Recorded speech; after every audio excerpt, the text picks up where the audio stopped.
Kendrick Lamar has just completed his victory lap, and with that being said, the conclusion of the victory lap came via his Super Bowl LIX halftime show. Now, of course, if the Super Bowl halftime show is the conclusion of your victory lap, safe to say or safe to assume that you had immense success leading up to it, as not only was Not Like Us one of the most pivotal rap tracks of all time, maybe the best diss record of all time, but also when it comes to the Grammys, you won 5 Grammys for one track. Now, of course, Kendrick Lamar has won 5 Grammys before, back in 2018 for his album Damn, where he won Best Rap Album, he won Best Rap Performance for Humble, he won Best Rap Song for Humble, Best Music Video for Humble, and of course, Best Rap / Song Performance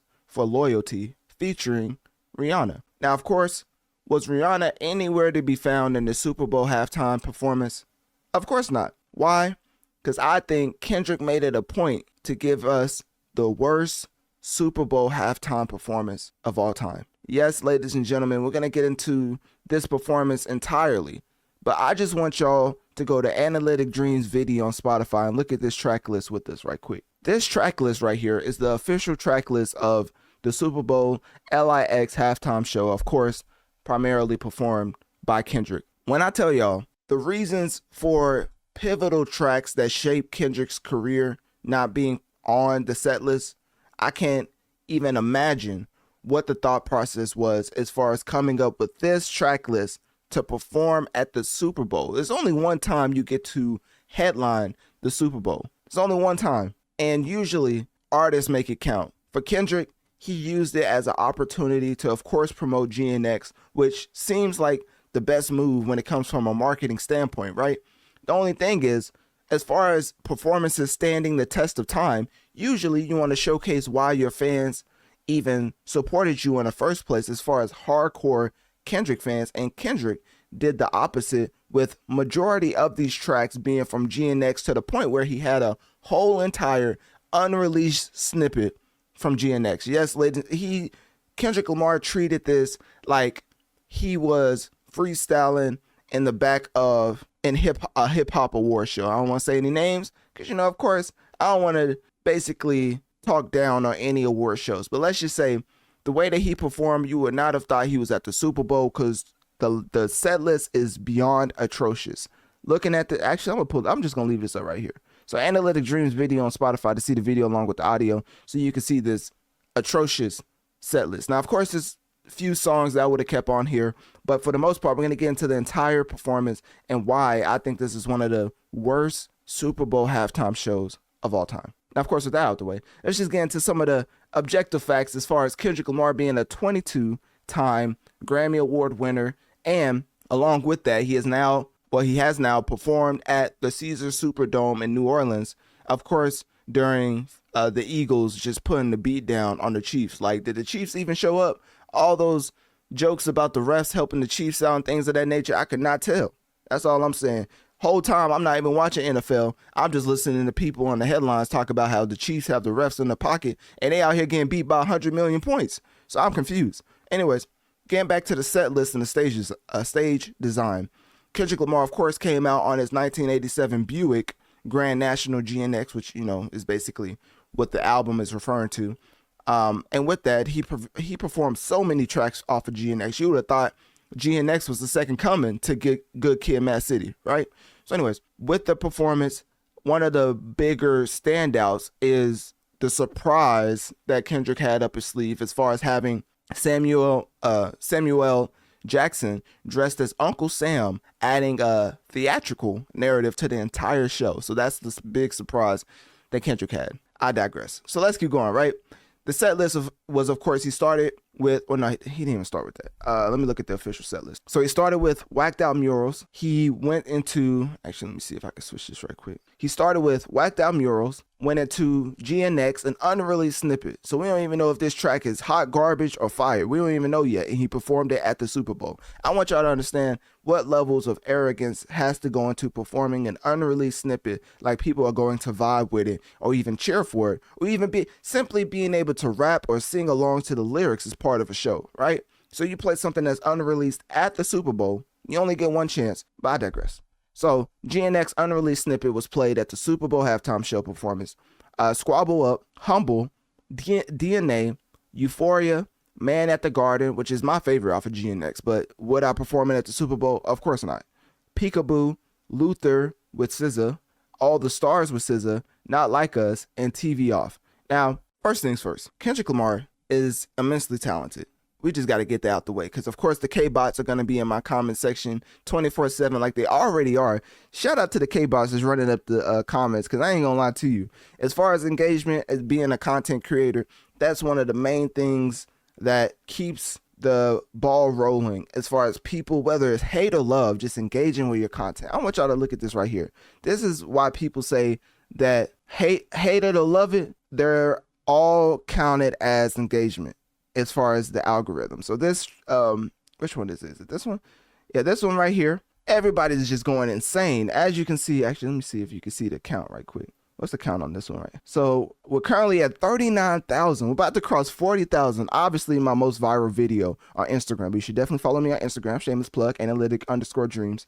But anyways, so I put up this clip about how the only way you can win Record of the Year as a hip hop musician is to diss Drake, which still I stand by, because of course, This Is America by Childish Gambino won Record of the Year. The first hip hop track ever to win Record of the Year, overall Record of the Year, because people like to say Song of the Year and like hip hop or rap song. No, overall Record of the Year at the Grammys. This Is America was the first hip hop track ever to win that award. And of course, the second track, Not Like Us by Kendrick Lamar, both of those, well, Not Like Us by Kendrick Lamar won Record of the Year. So both of those tracks are the only two hip hop tracks that ever win Record of the Year. And people thought I was tripping with the whole comparing it to it being, or both songs being a Drake diss. But do I have to pull it up one more time just to let y'all know that the only way to get overall Record of the Year recognition is to diss Drake? For the song started, don't got you slipping now. Look how I'm living now. And it started as a Drake diss, to be honest. It's like I was like, now, ladies and gentlemen, after getting the objective facts out of the way, right? Because people swear you're making up stuff. Childish Gambino just said it started off as a Drake diss. The first hip hop record to ever win Record of the Year. I wonder if Jay-Z, Kanye, DMX, 50 Cent, Eminem, are they not enough? This was the first song to ever win Record of the Year overall at the Grammys, and it started off as a Drake diss. Fast forward to 2025, we had another hip hop track win the overall Record of the Year. Guess what the subject matter was? Just guess. Of course. Entire Drake diss. Forget it started off as a Drake diss. What did Gambino, hold on, let's go to Gambino himself. What did he say? And it started as a Drake diss. So forget that. Forget starting as a Drake diss. Imagine making a whole entire Drake diss, and now it's the most awarded hip hop track ever at the Grammys. People think you just making stuff up. But anyways, so that's basically what this clip is talking about. And of course, as you can see, shout out to Lil Uchi. He was joking right here, but of course I had a comment back with him. But also make sure to follow Lil Uchi, as you can see right here. But with that being said, you see the comment section, people are just going insane. And of course, I'm true to this, not new to this. So, this doesn't really affect me. I always know that the engagement at the end of the day is the main goal, but I do stand by all sentiments. But the main thing after that is getting engagement. So everybody who joins in, as far as hate, as far as love, I always am grateful for anybody who engages with my content. Because at the end of the day, we're talking about music, right? So somebody said, Drake ain't gonna let you hit, bro. Chill out. That's just hilarious. Like, what in the world? You bring up objective facts with like your whole reason for why it comes about the way that it does, and people talking about another man hitting. Anyways, so we're in 2025, right? That's cancelable. I ain't gonna lie to you. So with that being said, all jokes aside, this is probably gonna go viral as well, because we're back talking about Kendrick. Now, of course, The only reason we're talking about Kendrick is because he performed at the Super Bowl halftime show. It's a pretty big deal, if I do say so myself. I covered when The Weeknd did it. I covered when Rihanna did it. Safe to say, Jay-Z is having a terrible time finding hip-hop artists who can actually put on a show. Rihanna, we're going to exclude her because I don't want any beef with the Navy, but also she was pregnant. So we're just going to leave that to the side, right? The Weeknd, I love The Weeknd and all the music that he's created. I've even gotten killed on that same platform, Instagram, for comparing him vocally, specifically vocally, to Michael Jackson. Of course, I know, hey, the Michael Jackson fans are irate that I even made that comparison, but hey, I made it. So with that being said, you already know I'm a huge Weeknd fan. I believe what he did at the Super Bowl was also pretty lackluster. And the main thing I think that is a detriment to these musicians is the lack of, I'm not going to say rhythm, but the lack of dance choreography in the performance. Kendrick can walk around and rap till he's blue in the face. We want to see some choreography from you specifically. All these dancers in the background, my brother, their name's not on the Super Bowl halftime show performance. Your name's on there. We want to see you do something that we're like, hey, that was pretty cool. Like, I don't even know if I could have did that, right? Obviously, rapping is a very respected art form. So none of y'all could do what Kendrick just did when it comes to rapping, right? So when it comes to the overall performance, though, we want to see more as far as from Kendrick. We want to see him dance a little bit more. I know he's not a pop star, but still, like, give us a little something, right? He danced a little bit, but we want dance choreography that engages the public, not just moving your shoulders or doing your crip walk, or however you pronounce it. I'm a law-abiding citizen, so I don't know too much about that. But anyways, with that being said, let's get back into Kendrick. So, well, pause. The official set list, I took it upon myself because I don't want people to think that I'm just making excuses just to say that this is the worst Super Bowl halftime show of all time because my favorite artist is Drake. To the point where, actually, it's to the point where I wanted the set list to demolish Drake. I want you to actually stand on what you said. You falsely accused a grown man of being a pedophile. So why not stand on it on the biggest stage possible? So with that being said, this is my official track list that I had. You can forget this trash official set list. This is the set list I had up, right, for his show. And this is what I had proposed for whoever, PG Lang or whatever, because I think the only reason he had all of these songs off GNX and his past two projects is because of his split with TDE. If you don't know, Kendrick Lamar was signed to TDE back in since 2005, and of course, with that being said, they grew him to a superstar status. Now, Punch from TDE was one of the main people as far as Top Dog Entertainment, and he was one of the head honchos. But there was a person also there named Dave Free. Now, why is that a pivotal name to keep in mind? Because Dave Free was the co-president of TDE, and he left the label in 2019. Now, that is very pivotal to point out because of, if you go to Kendrick's discography, right? So I'm about to do this with y'all. If you go to Kendrick Lamar, let me see if I can find it. Yeah. And then you pull up his albums. What albums came after 2019? The Black Panther music soundtrack, Mr. Morale and the Big Steppers, and of course, GNX. So when you look at this official set list that has majority of the songs from the past two albums, as far as what we have: Bodies, Squabble Up, Euphoria, Man at the Garden, Peekaboo, Luther, Not Like Us, TV Off. That's 8 songs out of your, 11 on here? That's 8 out of 11 from your past two projects. Why would that be the case?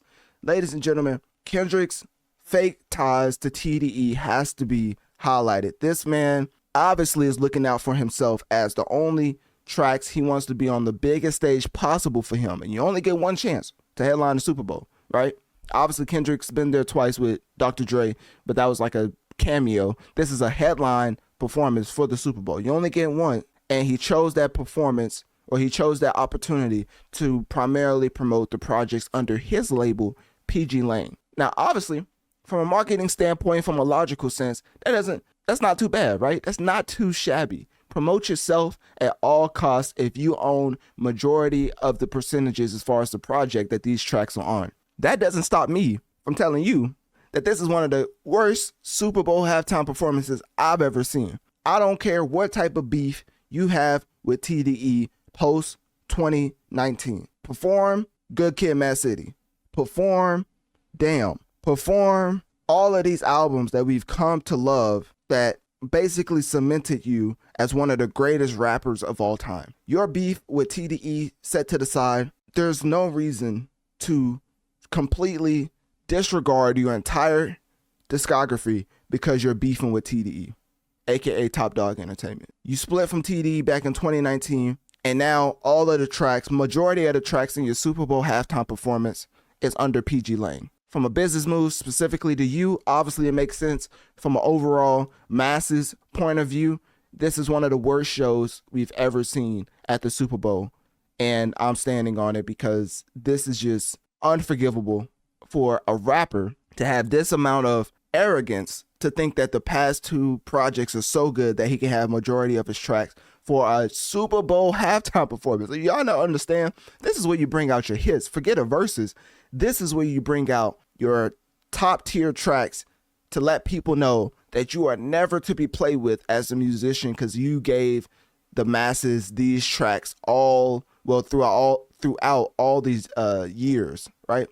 Anyways, all right, let me get into why I think this set list is trash, right? Because we're going to get into my set list. So basically, I put together a little Super Bowl halftime show set list based off the fact that even though I'm a Drake's fan, right? I'm a huge Drake fan, and Drake's my favorite rapper. It's still that way, and it's still y'all. Actually, let's pull this up right quick. Technically, he's still y'all favorite rapper too, because if you think about it, not even think about it, objectively speaking, Drake. Actually, hold on, how do I go to this post? Can I go to this post? Here we go. Objectively speaking, Drake is the first rapper in 2025 to hit 1 billion streams on Spotify less than a month. I thought y'all didn't like him. Hold up.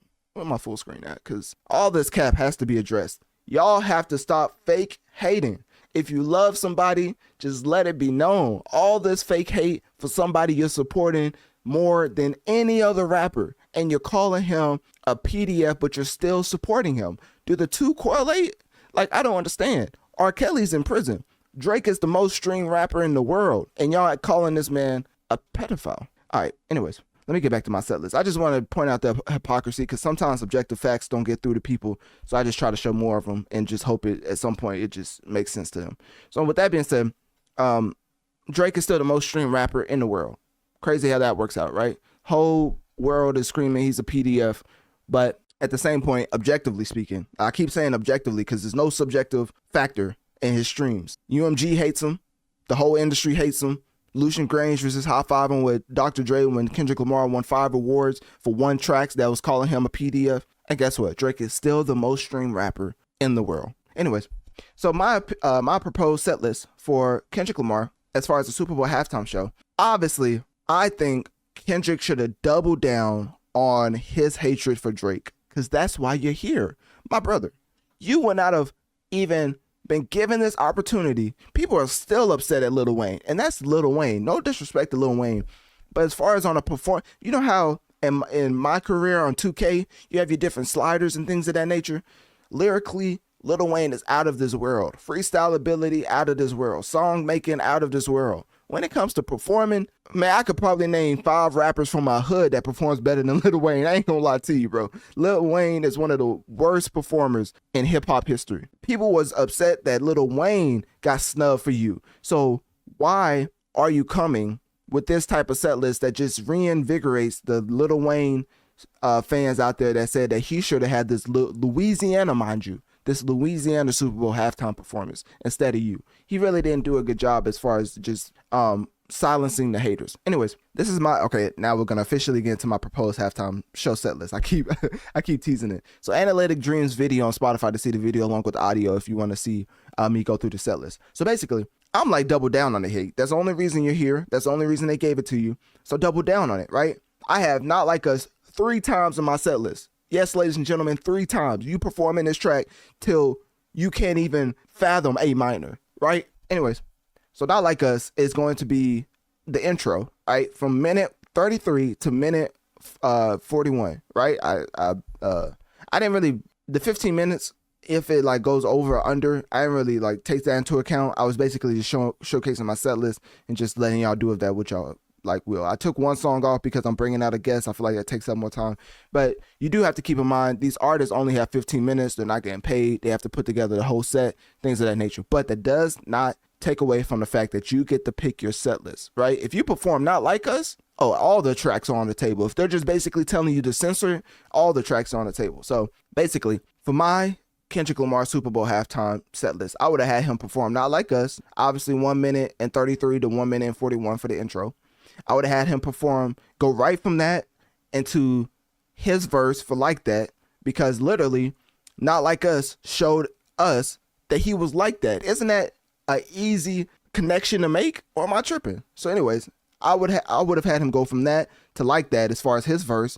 And then, of course, you got to give the people what they want as far as your popular tracks. So now, I still to this day don't understand how this track missed his entire set list. But Mad City, I would have had him perform that, and the whole crowd would have went crazy. Y'all know how pivotal, how cultural Mad City is? Like, I think some people aren't even real Kendrick fans. Am I more of a Kendrick fan than Kendrick fans? Food for thought. So anyways, then, of course, we're sticking with the popularity. So we're going to go from Mad City to Humble, because, of course, that's one of the more pivotal tracks for Kendrick's career. And then this is where you get to the overall pop section of the performance, as you're going to bring out Baby Keem. I don't know what Baby Keem did to Kendrick. I don't know if he walked by Kendrick and told him, hey, bro, I ain't gonna lie, he got you with push-ups. I don't know if he said something like that.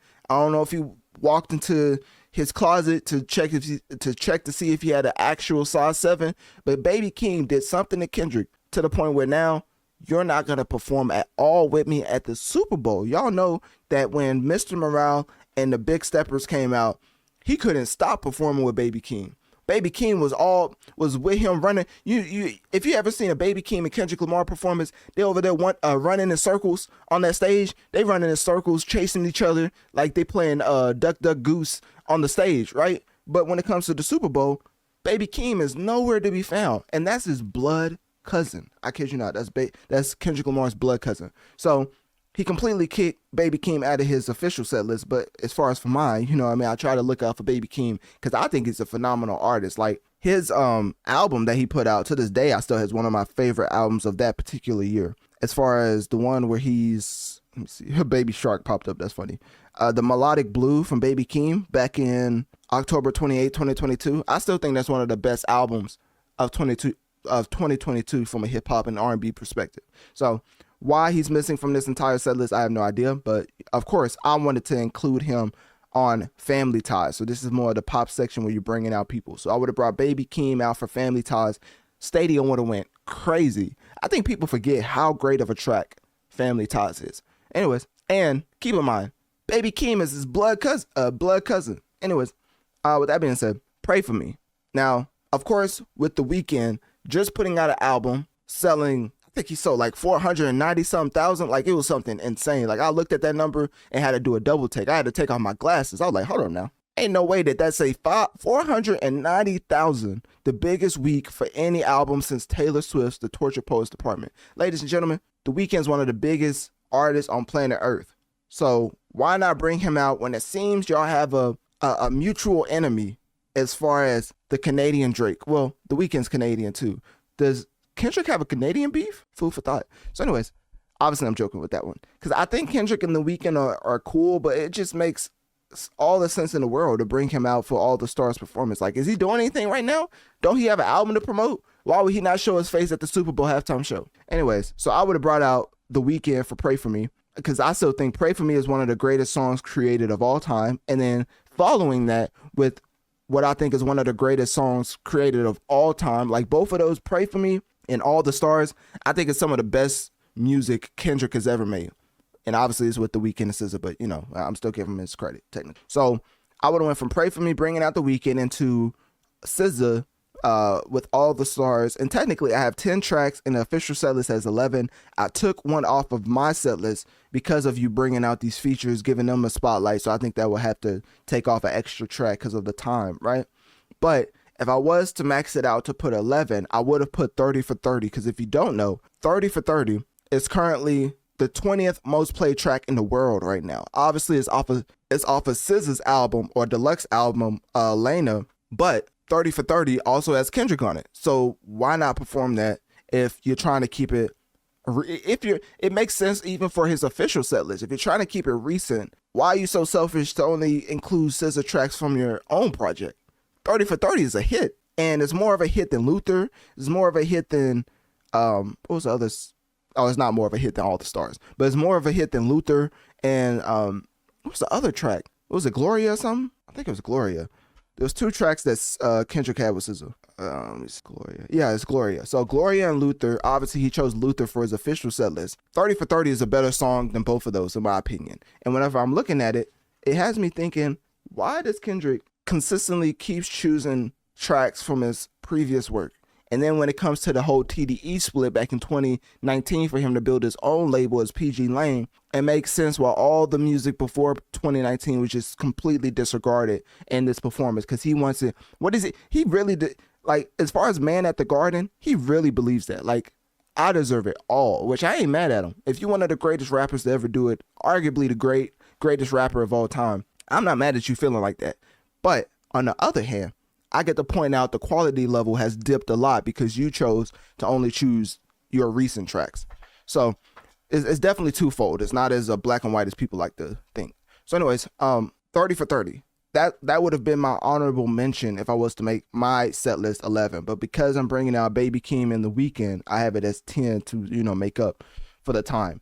So anyways, All the Stars bring out SZA, of course, one of the greatest tracks of all time. And then we get into what the people came for. Y'all would be lying to yourself if you think Kendrick would have won 5 awards for one track if he didn't call Drake a pedophile. There's no other track Kendrick could have put out in his life that would have gave him record and song of the year. I want to let y'all know this was a match made in heaven.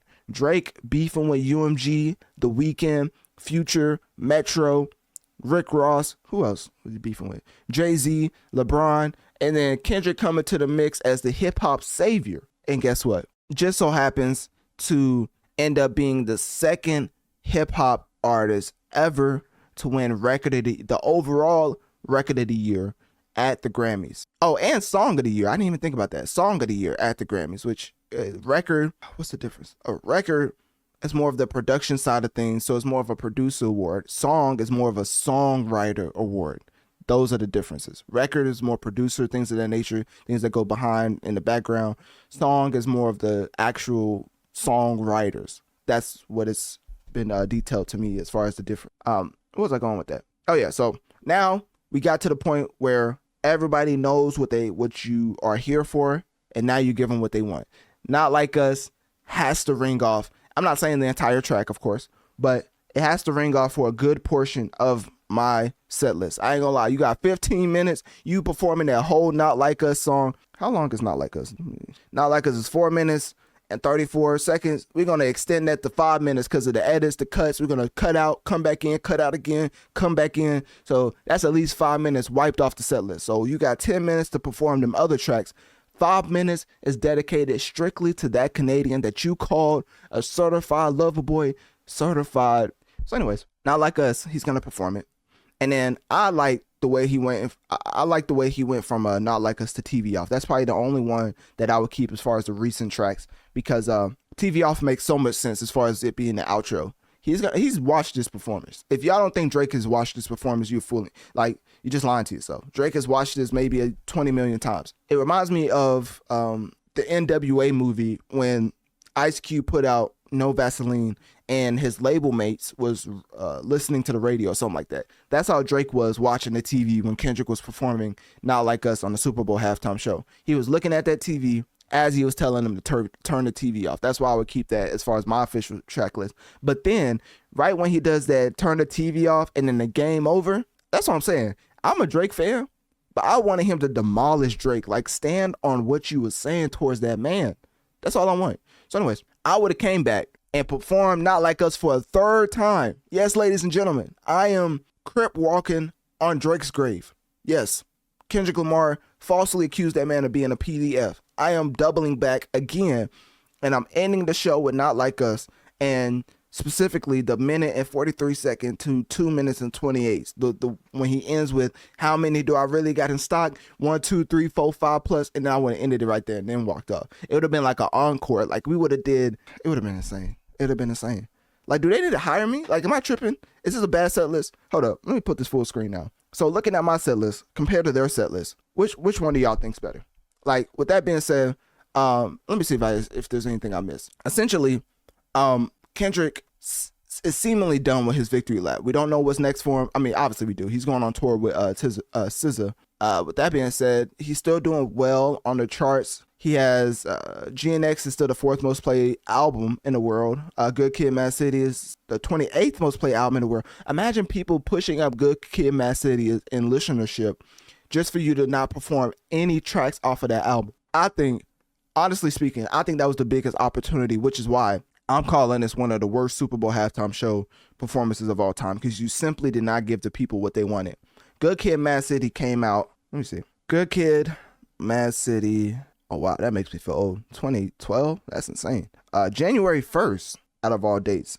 Oh, that's a deluxe edition. Let's go to the actual Good Kid, Mad City.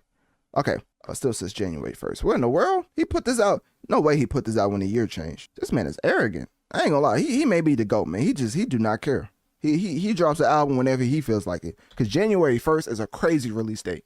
But anyways, January 1st, 2012, Good Kid, Mad City came out. 2025, in February, Good Kid, Mad City is the 28th most played track in the world currently. And you didn't play any tracks off of that album. Kendrick and whoever PG Lane's team members are, you played yourself. I don't care what beef you have with TDE as far as back in 2019. Super Bowl halftime show, you get one chance to headline, and you chose not to perform any tracks from Good Kid, Mad City, which is why I'm calling this one of the worst Super Bowl halftime performances of all time. And then you have Damn, that's the 35th most played album in the world. Kendrick currently has 8 tracks on the charts. Let me see, 7 tracks on the charts. He has Luther. That's a 4th most played track on the charts. Been on the 4th in the world. I didn't know that. Okay, so Luther is the 4th most played track in the world. 10 tracks on the charts. TV Off is the 11th most played track on the charts.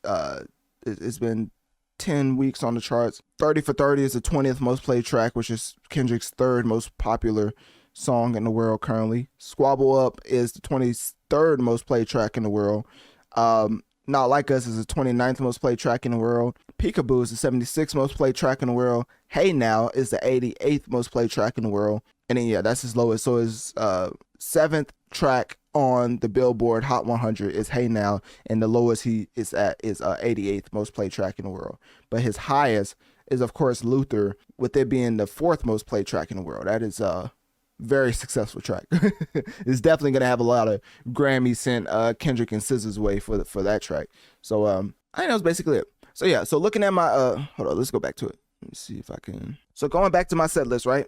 If you're looking at my set list right now, I already, broke it down, Analytic Dreamz video on Spotify to see the video along with the audio. I basically broke it down. I'll let y'all know why I believe this set list would have been better from an overall performance standpoint. But from the standpoint that you're beefing with TDE, going back to 2019, and you basically started PG Lane because, of course, Anthony Top Dog Tiff, the CEO of TDE, was not just going to let you leave on your own. So of course y'all had to beef a little bit, and then the final TD album came in the way of Mr. Morale and the Big Steppers in May 2022. So then PG Lang was launched in 2020, and his last album off TDE was in 2022. What does that tell y'all? That tell y'all that he was beefing in the midst of creating his own. He was beefing with Anthony Top Dog Tiff in the midst of making his own music label. So yeah, with that being said, from that standpoint, his official track list makes sense. Forget all the music that TDE owns. We're only promoting the tracks from the albums that I majority own under PG Lane. From that standpoint, it makes sense. From a enjoyment standpoint, it makes 0 sense. To the point where now, it's unfortunate because I wanted to come in and basically give Kendrick his flowers, but looking back at the track list, looking back at the performance, I watched his performance like 5, 6, 7, 8 times. It just was a very obvious missed opportunity to perform some of your classics in your discography, and really just a disservice to your fans, honestly. And that's why I think it just makes it one of the worst Super Bowl halftime shows of all time. With that being said, click my link tree in my bio. Let me know what are my social medias. What do you think about Kendrick Lamar's Super Bowl halftime show performance? And do you think the Super Bowl halftime show was trash? Do you think it was fire? And what song would you have wanted to be performed during his Super Bowl halftime performance?